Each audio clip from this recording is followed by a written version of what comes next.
Luc chapitre 7. Luc chapitre 7.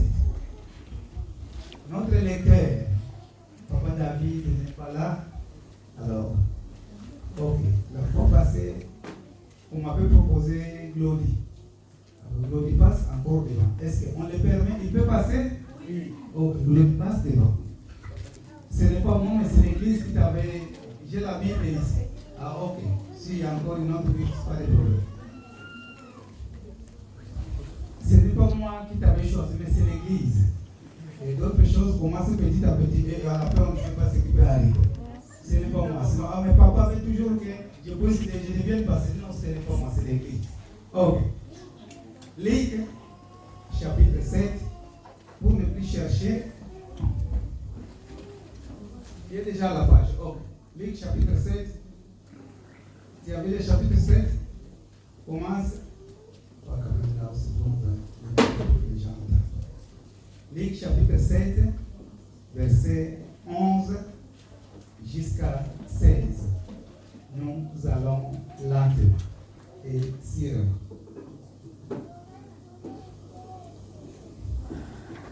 Je ne sais pas si le micro comme ici, là, a des problèmes. Non, ça va. Ah, ça va? Ok. Ici, ce que nous allons entendre dans ce passage, Jésus a ressuscité le fils de la veuve de Naïm. Naïm, c'est un village qui est dans Jérusalem. Et Jésus avait ressuscité un fils d'une veuve. Commence la lecture. Je lis au nom du Seigneur. Amen. Le jour suivant, Jésus alla à une ville appelée Naïm. Il y avait un jour où Jésus était parti dans une ville appelée Naïm. Oui. Ses disciples et une grande foule faisaient route avec lui. Jésus faisait route ensemble avec ses disciples et il était aussi accompagné avec une grande foule. Il y avait une grande foule qui partait avec Jésus. Et qu'est-ce qui suit? Lorsqu'il fut près de la porte de la ville, quand ils étaient près de la porte de la ville, parce qu'en Israël, vu qu'il y avait beaucoup de guerres, leur ville était construite par des murs. Les murs étaient là comme des barrières pour que les gens ne puissent pas facilement entrer dans une ville à une autre. Et ils ont mis des murs et des grandes portes. Oui. Voici, on portait en terre un mort, fils unique de sa mère. Parle à haute voix. Je sais que tu parles toujours comme un petit sango, mais tu parles à haute voix. Ok. Voici, on portait en terre un mort. Et ils ont remarqué qu'on était en train de porter quelqu'un qui était mort. Donc Jésus était avec une foule et de l'autre côté, on avait aussi une foule. Et là où était Jésus, les gens étaient dans la joie. Par contre, dans l'autre foule, les gens étaient dans les pleurs. Pourquoi les gens pleuraient? Parce qu'il y avait quoi? Il y avait un mort. Quand quelqu'un est mort, souvent nous ne sommes pas dans la joie.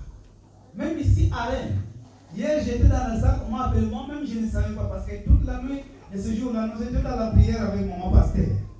Beaucoup de problèmes. Un frère nous a appelé là. Pasteur, vous savez, on m'a appelé. Et non, c'est de nous passer. Hier j'ai eu un songe. Donc là où je brosse, il y a beaucoup de sang, j'ai vu. Et quelqu'un m'avait dit, tu vois ce sang-là, c'est toi qui vas mourir. Et quand je suis allé à l'hôpital, on m'a dit qu'on va m'opérer. Et après ça, ça fait quelques mois passés, ma femme était aussi opérée et elle est décédée. Donc maintenant, pasteur, je leur avais dit, je ne fais pas cette opération-là. C'est pourquoi, pasteur, j'ai cherché ton numéro de téléphone parce que je sais que quand on va m'opérer, je vais mourir. Ce jour-là, on était dans la prière avec mon pasteur.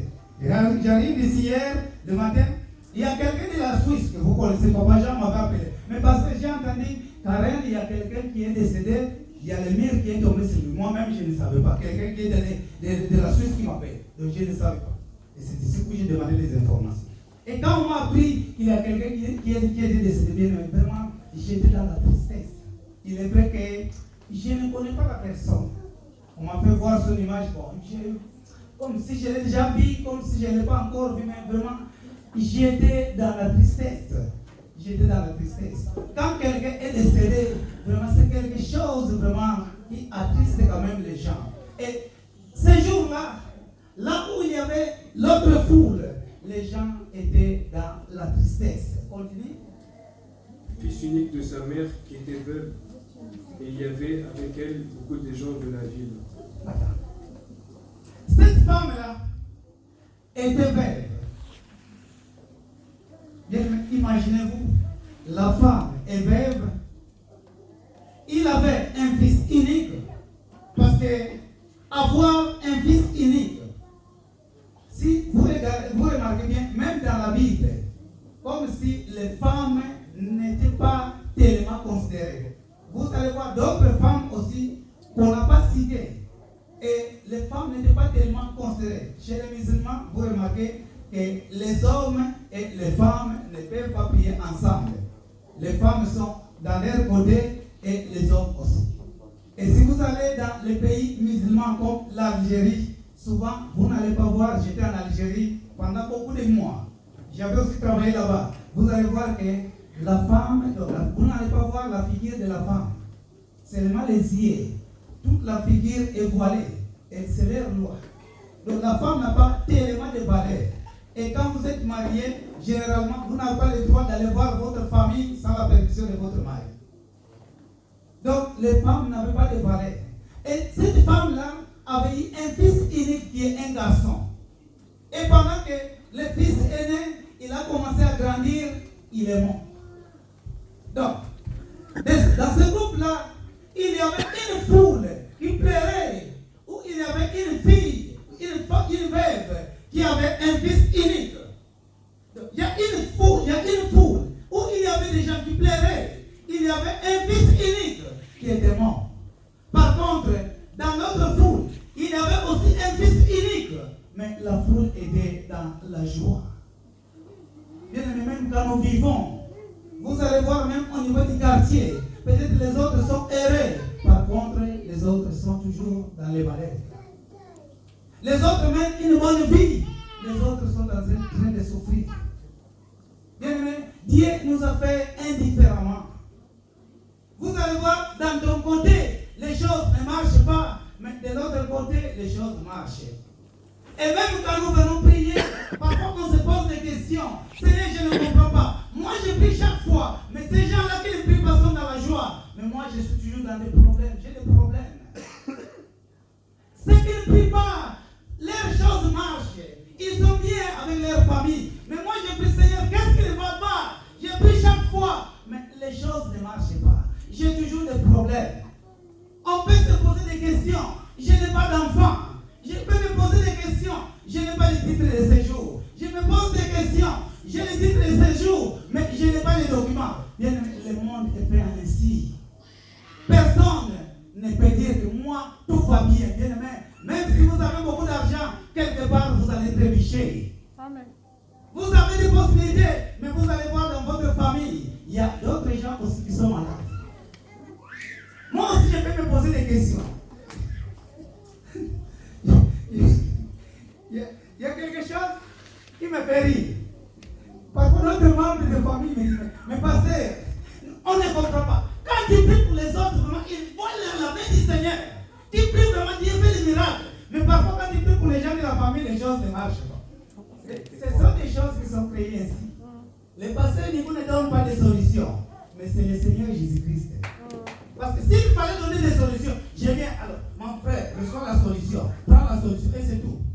Mais la famille aussi m'est passée. D'autres gens, quand ils prient vraiment, ils sentent la main de Dieu. Mais parfois, au niveau de la famille, Dieu donne des solutions. Mais il peut arriver que tu pries parfois, Dieu ne veut pas.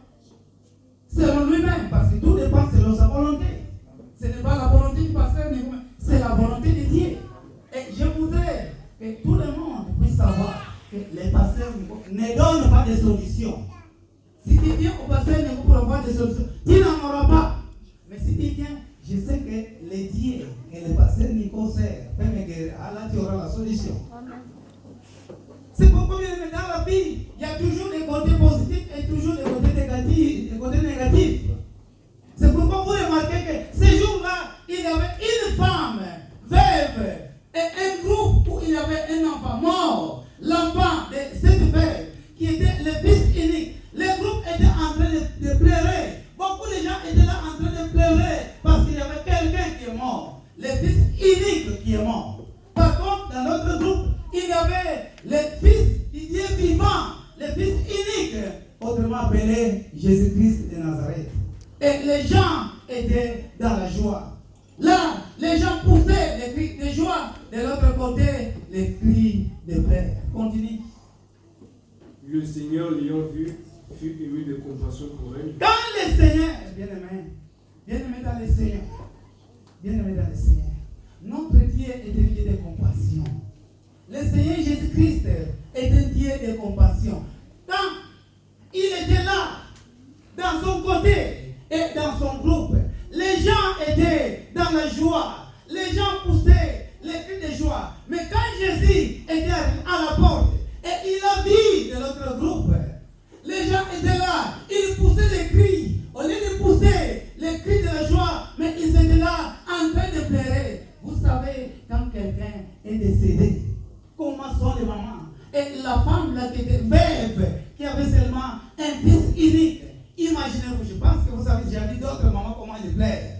Que les gens, malgré, on ne peut pas tout écrire, mais il peut arriver que les gens ont touché la maman. Je vais mourir moi aussi, comme le fils est mort, comme le fils est décédé. Moi aussi, mieux vaut aller ensemble avec lui. Bien aimé, la maman pleurait. Mais quand Jésus avait vu la maman en question, quand Jésus avait vu la foule, il était ému de compassion. Bien aimé, comme tu es en train de pleurer, je sais que chacun de nous a un problème. Tu connais le problème qui te dérange. Moi, je suis un homme. Le Seigneur, s'il veut, il peut me faire voir. Aujourd'hui, j'avais vu. Pendant que j'ai dormi, j'ai prié. Faites bien attention, il y aura la distraction, bien aimé. J'ai vu des gens qui avaient des livres rouges qu'ils voulaient me donner, mais derrière eux, il y avait des gens qui avaient des armes qui voulaient me tuer. Mais pendant qu'ils voulaient me distraire, ceux qui avaient des livres, j'ai dit, oh, mais qu'est-ce que vous... Non, pas des livres. Et les gens se sont préparés pour me tuer. Et je les ai vus et j'ai commencé à intercéder et tous ces gens-là ont fait. Est-ce que je voudrais vous dire, vous allez voir, il y a des gens qui vont venir vous distraire pour perdre votre bénédiction. Faites beaucoup d'attention. Le Seigneur a fait voir au pasteur Nico, mais c'est pour toute l'église aussi. Faites beaucoup d'attention. Vous avez peut-être des projets, mais les gens vont venir te distraire pour que cela soit anéanti. Fais ce que le Seigneur te fait voir. Ne sois pas distrait par d'autres gens. Ne sois pas distrait par des amis. Ne sois pas distrait par les membres de la famille. Mais fais tout ce que Dieu te fait voir. Si tu as un songe, si tu connais que Dieu t'a fait voir quelque chose, bien aimé, il ne faut pas te décourager. Reste sur ce que le Seigneur t'a fait voir. Même si ça tarde, ce Seigneur est capable d'accomplir cela. Amen. Ne sois pas distrait. Alors, je reviens. Jésus était ému de compassion. Quand il avait vu la veuve en train de pleurer, il était ému de compassion. Bien aimé, toi aussi, tu es en train de pleurer. Le problème qui te dérange. Toi-même, tu connais quel est le problème qui te dérange. Peut-être que tu n'as pas de possibilité. La famille est en train de souffrir, mais tu n'as pas de possibilité. Ah Seigneur, que dois-je faire? La famille qui souffre, tu es en train de pleurer. Peut-être la charge que tu as, tu es en train de pleurer. Tu connais, bien aimé, tu connais. Qu'est-ce qui te dérange? Mais écoutons la réponse paisible du Seigneur Jésus-Christ. Qu'est-ce que Jésus avait dit? Il lui dit, ne pleure pas. Jésus avait dit à la femme, ne pleure pas. Il avait dit, ne pleure pas, ne pleure pas. Mon frère, ma sœur, quel que soit les problèmes qui te dérangent, aujourd'hui, Jésus te dit, ne pleure pas. Il y a un problème du mariage, Jésus te dit, ne pleure pas. Il y a un problème d'argent, Jésus te dit, ne pleure pas. Il y a un problème, peut-être tu veux te marier, Jésus te dit, ne pleure pas. Tout ce qui te dérange, bien aimé, tout ce qui te dérange, Jésus te dit, ne pleure pas. Tu ne travailles pas, ne pleure pas. Tu n'as pas le titre de séjour, ne pleure pas. Tout ce qui te manque, bien aimé, tu connais les problèmes qui peuvent te déranger, les problèmes d'enfants, les problèmes du mariage, les problèmes du aujourd'hui te répond, ne pleure pas. Mon frère, ne pleure pas. Ma sœur, ne pleure pas. Jésus est mieux placé pour vraiment essuyer tes larmes.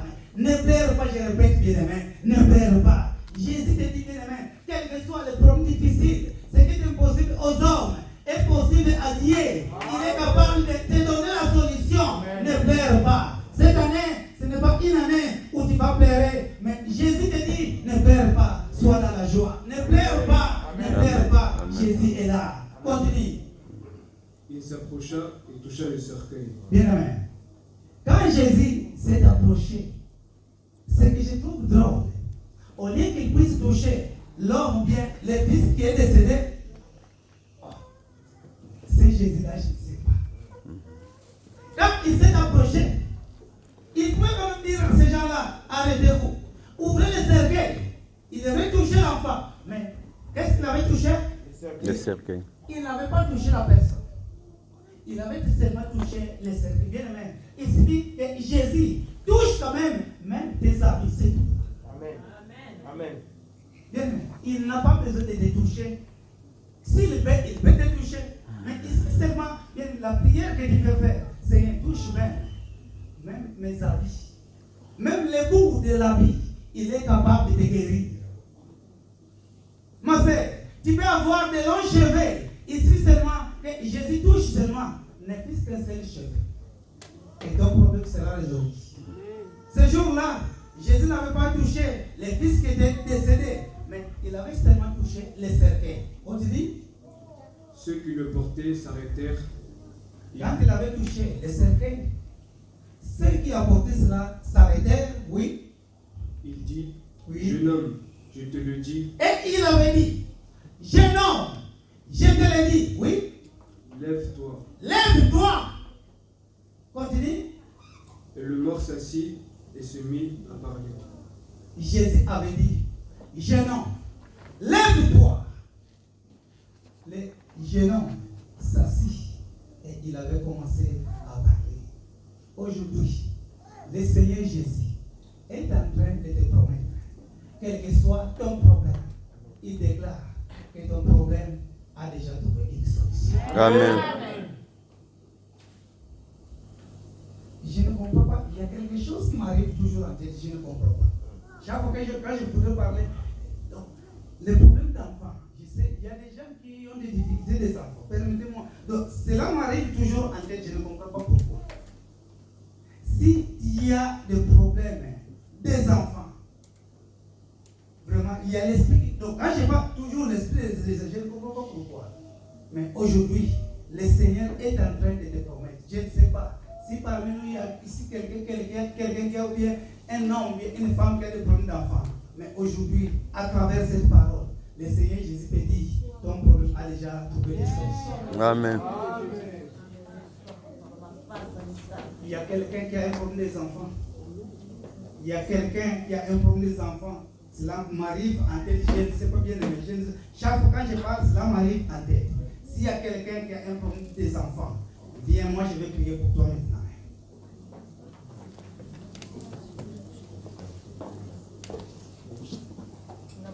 Il y a aussi, bien aimé, quand le Seigneur nous parle, n'ayez pas peur, n'ayez pas honte.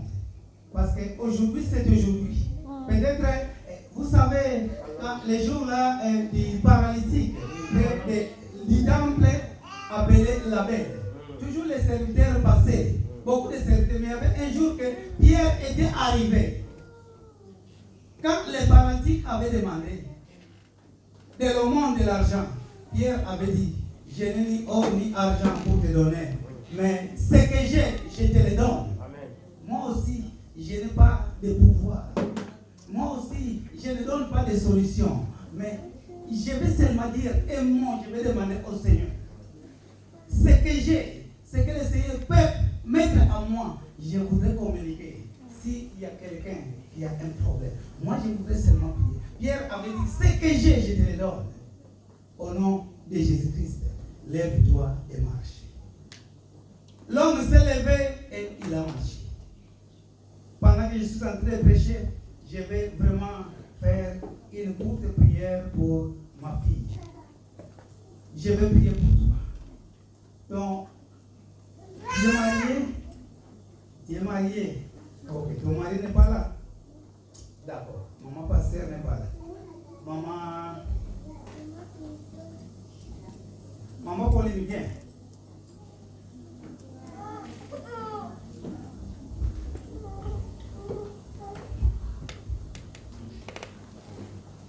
Maman pasteur n'est pas là. Frère Douglas, je m'excuse, hein, sinon, mais papa, qu'est-ce qui ne va pas? Tu dois seulement appeler ma femme. Non, c'est la spiritualité. Mets devant elle.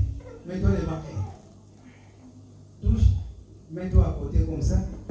Regarde-moi. Mets-toi à côté comme ça. Oui, regarde-la. Touche son ventre. D'accord.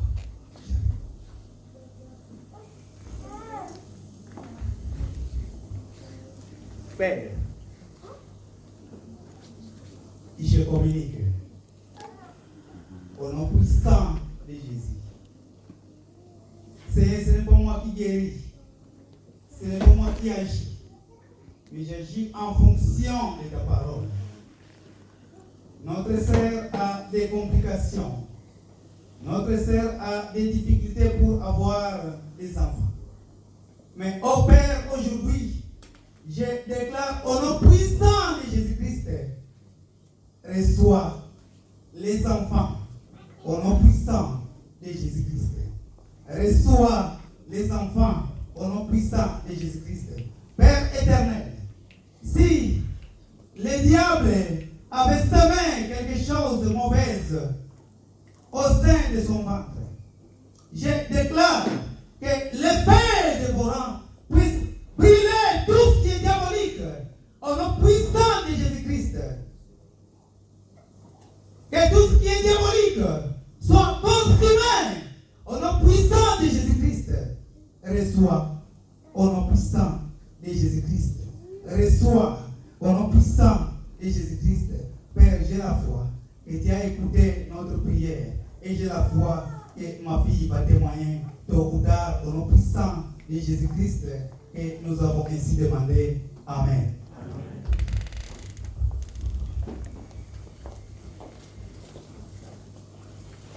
Jésus est mis de compassion. Jésus avait dit à la femme, bien-aimé, quels que soient les problèmes qui te dérangent, ne pleure pas. Ne pleure pas. Je sais que tu as beaucoup pleuré. Tu as beaucoup pleuré. Tu connais les problèmes qui te font pleurer. Mais tu as beaucoup pleuré. Peut-être qu'au niveau de la famille, il n'y a que des décès. Peut-être qu'au niveau de la famille, vous essayez de prier, mais les choses ne marchent pas. Peut-être que les enfants que vous avez n'ont pas une bonne santé. Peut-être, bien aimé, beaucoup de problèmes. Mais aujourd'hui, le Seigneur Jésus te dit, ne pleure pas. Ce qu'il avait fait pour cet enfant-là, pour ce fils-là, il est capable de le faire pour toi aussi. Car ce Jésus-là est le même hier, aujourd'hui et éternellement. Amen. Il ne change pas. Ce qu'il avait fait auparavant, il est capable de le faire pour toi aujourd'hui. Et il est capable de le faire dans le futur. Ne pleure pas. Bien aimé, je vous en prie, je vous en supplie. Je sais que les gens sont en train de... Beaucoup de gens sont peurs du coronavirus. Le coronavirus. Mais Dieu est capable de changer la situation là où il y a le coronavirus. Amen. Les enfants de Dieu ont une marque. Même s'il y a du coronavirus, moi, le Seigneur m'avait donné un verset. En Psaume 118, verset 17. Tu ne mourras pas, tu vivras et tu raconteras les œuvres de l'Éternel. Si les autres meurent du coronavirus, le Seigneur va t'épargner. Je demande au Seigneur de ne toucher personne ici avec ce corona-là. J'ai la foi que son peuple ici va vivre. Vous n'allez pas mourir du coronavirus, j'ai la foi. Amen. Et il y a beaucoup de gens, plus de 8 personnes, voire même plus de 10 personnes qui ont eu du coronavirus ici. Mais le Seigneur nous a épargnés. Et il va toujours continuer à nous épargner. Amen. C'est pourquoi nous devons être fermes dans la prière. Prions, le Seigneur ne va pas nous abandonner. Car il est le même. Et aujourd'hui, il nous dit encore, ne pleurez pas. Ne pleurons pas. Jésus est là. Il est capable de solutionner nos problèmes. Terminez, mon fils. Jésus le rendit à sa mère. Jésus a pris le fils. Il est rendu à sa mère. Aujourd'hui, s'il y a des choses, aujourd'hui, si les diables avaient bien aimé. Les diables aussi ont la vie. Un jour, Daniel était en train de prier. Il priait pour sa bénédiction. Le Seigneur avait résolu. Le Seigneur avait donné sa bénédiction. Mais vous savez, pendant que la bénédiction était venue, il y a le monde, les chefs de Perse, les rois de Perse avaient bloqué cette bénédiction-là.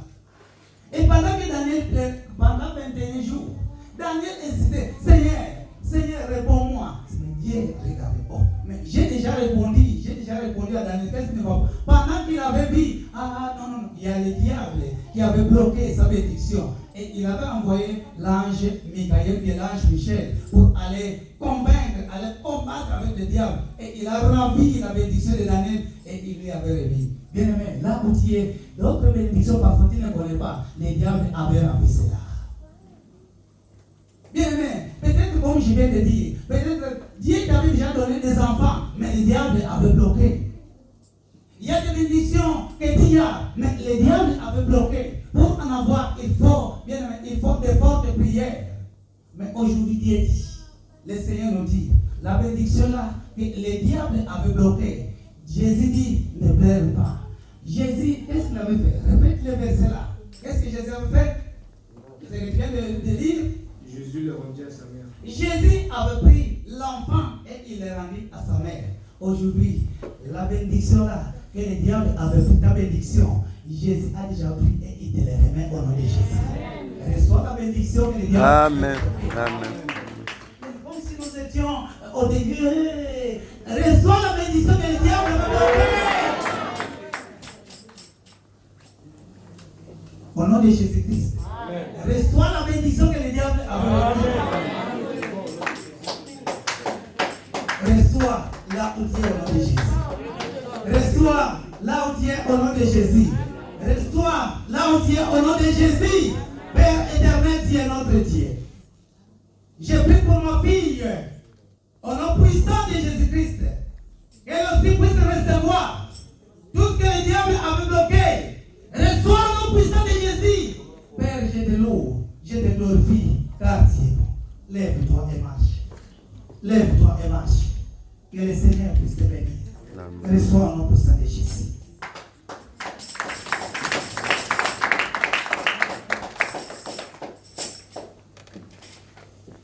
Les enfants.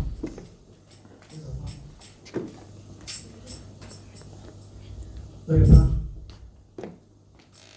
Le mort s'assit et se mit à parler. Le mort s'assit et se mit à parler. Comme il avait reçu la vie, comme il est revenu à la vie, il a commencé à parler. Bien-aimé, tu vas commencer à témoigner la grandeur de notre Dieu. Amen. Cette année, c'est encore une année de témoignage. Merci. C'est pourquoi j'avais dit, ma fille Mirja, papa Anto, préparez-vous. C'est une année de témoignage. Beaucoup de gens vont témoigner. Le Seigneur va aussi envoyer beaucoup de gens aussi pour venir chercher des solutions. Nous ne donnons pas de solutions, mais le Seigneur va donner des solutions. Là, j'ai la foi que le Seigneur va agir. L'enfant a commencé à parler. Toi aussi, tu vas parler de la part de notre Dieu. Amen. Toi aussi, tu vas commencer à parler de la part de notre Dieu. Tu vas commencer à témoigner de la part de notre Dieu. Au nom puissant de Jésus-Christ. Au nom puissant de Jésus-Christ. Continue, termine, car nous allons. Jésus le rendit à sa mère. Tous furent saisis de crainte et glorifiaient Dieu. Tous furent saisis de crainte et ils ont commencé à glorifier Dieu. Tu peux t'arrêter là-bas. Mon frère, ma soeur, j'ai la foi que tu vas glorifier Dieu. J'ai la foi. Cette année que nous venons de commencer, j'ai la foi que tu vas glorifier Dieu. Le Dieu que nous servons est un Dieu vivant. Le Dieu que nous servons est un Dieu vivant. Le Dieu que nous servons est un Dieu vivant. Amen. Nous allons prendre quelques minutes pour la prière. Frère Armand, il y a une chanson que tu avais entonnée, mais j'ai oublié cela en français pendant que vous étiez en train d'adorer. Voilà, tu es saint. Le groupe musical vous passez devant. Voilà, merci Seigneur. J'avais d'abord voulu, mais le Seigneur vient de me rappeler. passer devant. Nous allons prier. Là où tu es, tu vas demander au Seigneur. Dis au Seigneur, Seigneur, tu viens de m'assurer que je ne perds plus. Les échecs, bien aimé, tu avais des échecs dans ta vie. Les choses ne marchent pas dans ta vie. Tu étais là toujours en train de pleurer. Tu étais en train de pleurer. Mais aujourd'hui, le Seigneur te dit, ne pleure pas. Ne pleure pas. Bien aimé, une parole paisible. Ne pleure pas. Quel que soit le problème qui te dérange. Je sais que chacun de nous a des problèmes. Ne pleure pas, bien aimé. Cette parole n'est pas la mienne. C'est la parole du Seigneur. Le Seigneur est en train de t'assurer. Ne pleure pas. Mon frère, ne pleure pas. Ma soeur, ne pleure pas. Ne pleure pas là où tu es. Ne pleure pas là où tu es. Bien aimé, ne pleure pas là où tu es. Le Seigneur connaît d'autres problèmes. Il te dit lui-même. Ce n'est pas le pasteur Nico. Mais lui-même, Dieu te dit, ne pleure pas. Mais arrête de pleurer. Hein? Bien aimé, votre outil est le premier prophète. Dieu est la première prophétesse de ta bouche, de ta vie. Nous avons entendu. Il y a notre sœur Sandrine qui avait témoigné. C'est que c'était en train de dire pendant l'enfance. Donc moi je serai en Europe. L'autre frère a dit frère